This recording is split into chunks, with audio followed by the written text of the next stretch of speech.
পাখির চোখে যে স্টেডিয়াম দেখছেন তা কোনো আন্তর্জাতিক স্টেডিয়াম নয়। বাংলাদেশের গ্রামীণ এক কোণে দেখা মিলবে অপূর্ব সৌন্দর্যে ভরপুর এই স্টেডিয়ামের।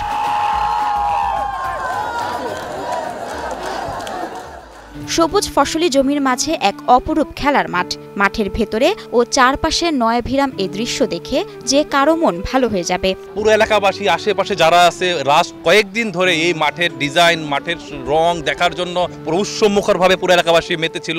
মাঠ দেখে মনে হবে এটি আন্তর্জাতিক কোনো ভেন্যু, যে কেউ এ ভুলটি করতে পারে। তবে লোহজং নদীর তীরে অনিন্দ সুন্দর রূপে সাজানো যে মাঠ দেখছেন সেটি বাংলাদেশের টাঙ্গাইলের মির্জাপুর উপজেলার মজদুই গ্রামের একটি খেলার মাঠ।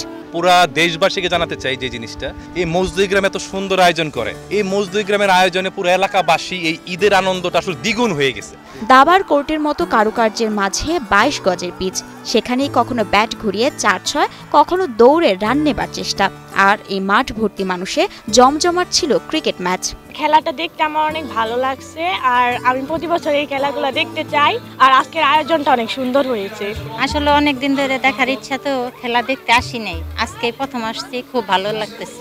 এই গ্রামের এক ঝাঁক তরুণ ও গ্রামবাসীর আয়োজনে মজদুই জনকল্যাণ সংঘের ব্যবস্থাপনায় পঞ্চমবারের মতো আয়োজন হচ্ছে আরাফাত রহমান কোকো স্মৃতি ক্রিকেট টুর্নামেন্টের ফাইনাল খেলা। ঈদ পরবর্তী বিনোদন এবং যুব সমাজকে মাদকের ছোবল থেকে দূরে রাখতে এমন আয়োজন করেছেন আয়োজক কমিটি। ঈদের পরবর্তীতে ঈদের ছুটি শেষ হতে না হতেই আজকে MCL ক্রিকেট সিজন 5 যেটা বরাবর মতো হয়ে আসছে, এবং আমরা অত্যন্ত আনন্দিত যেরকম চমৎকার একটা আয়োজন এখানে হচ্ছে। এবং আপনি জানে থাকবেন যে গত যে 4টি আসর তাদের হয়েছে, তাদেরকে এবার কিন্তু তাদেরকেও ছাড়িয়ে গেছে। পঞ্চম সিজনের এবারের আসরের ফাইনাল অনুষ্ঠিত হয় বৃহস্পতিবার। আরাফাত রহমান কোকো স্মৃতি ক্রিকেট টুর্নামেন্ট 2025-এর ফাইনালে মুখোমুখি হয় ধামরাই জায়ান্ট স্লেয়ার বনাম সিটি এক্সপ্রেস অফ টাঙ্গাইল। আজকের আয়োজনটা আসলে দেখে আমি সত্যিই খুব মুগ্ধ, আমি অভিভূত। আজকের খেলাটা খুবই ভালো লাগছে, এরকম খেলা যেন আরো সবসময় যেন হতে থাকে।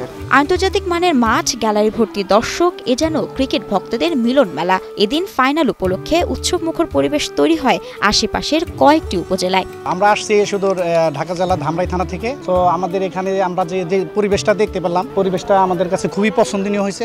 আজকের এই আয়োজক কমিটিকে আসলে আমি আমার ওয়ার্শি ইউনিয়নে আজকের এই এত বড় একটা আয়োজন, এত সুন্দর আয়োজন যারা করেছে তাদেরকে ধন্যবাদ জানাই। ফাইনালে টস হেরে সিটি এক্সপ্রেস অফ টাঙ্গাইলকে 199 রানের টার্গেট দেয় ধামরাই জায়ান্ট স্লেয়ার। জবাবে 5 উইকেট হাতে রেখে জয় তুলে নেয় সিটি এক্সপ্রেস অফ টাঙ্গাইল।